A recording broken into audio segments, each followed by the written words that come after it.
معجزه در ایالات متحده آمریکا. السلام علیکم دوستان عزیز، برادران و خواهران و تماشاگران شبکه کاروانی عمر. با شما هستم من کریموف عمر. دوستان عزیز، نوار را تا آخر با دقت خوب گوش کنید. امریکا در زیر گلخن. البته دوستان عزیز، هر یک ما و شما در این باره خبر و معلومات داریم و نوارها را در سامانه‌های اجتماعی دیدیم که یکی از رایون خردترین ایالات متحده آمریکا به نام خردترین ولی خیلی درآمد خوب دارد، لس آنجلس، که در آنجا بسیار ستارگان مشهور هالیوود زندگی می‌کردند و اینچنین امریکا همان لس آنجلس با سبب یک آتش خرد و با طریق شمال باور کنید چنان آتش گرفت و هر یک شانتاژهای بلاگرها کردند. یعنی که این رسمی که شما دیدید در اصل این رسم و نزد این رسم زیاده از 13 کیلومتر دور آتش گرفته ایستاده بود، اما فقط شانتاژ برای چی کردند؟ برای باز هم نگران کردن مردم کردند.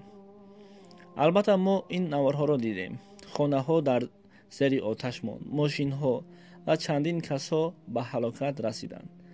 معجزه این است که بینید این رسمی که شما در روی اکران میبینید، این خانه یکی از خانه مهاجر که در آنجا آمد و زندگیش را پیش برد.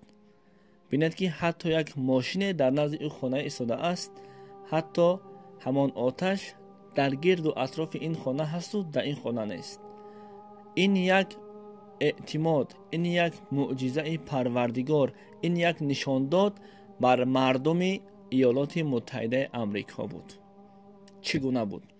میگویند در اینجا یک مرد مسلمان زندگی میکند.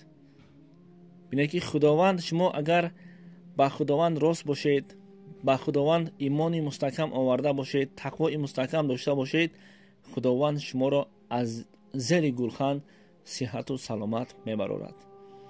و این خانه نیست، بینید که در بین همین قدر خانه ها چیکار کرد؟ سالم ماند. خداوند این را خود نگاه کرد. برای همین دوستان عزیز، این یک معجزه خوبه و درس خوبه برای مردم ایالات متحده آمریکا شد. نوارهایمان در این باره بسیار است. ما برای آتش گرفتن ایالات متحده آمریکا نباید خرسند شویم، زیرا در آنجا ظالمان هم مظلومان هم هستند.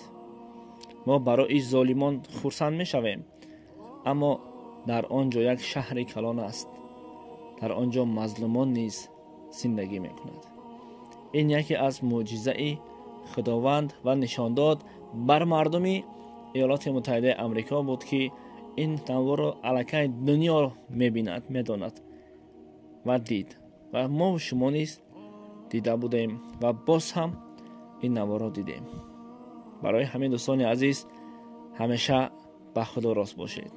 وقتی که ما و شما به خدا راست باشیم، ما از زیر آب هم از زیر آتش هم صحت و سلامت میبریم. خداوند به همه کار قادر و توانا هست.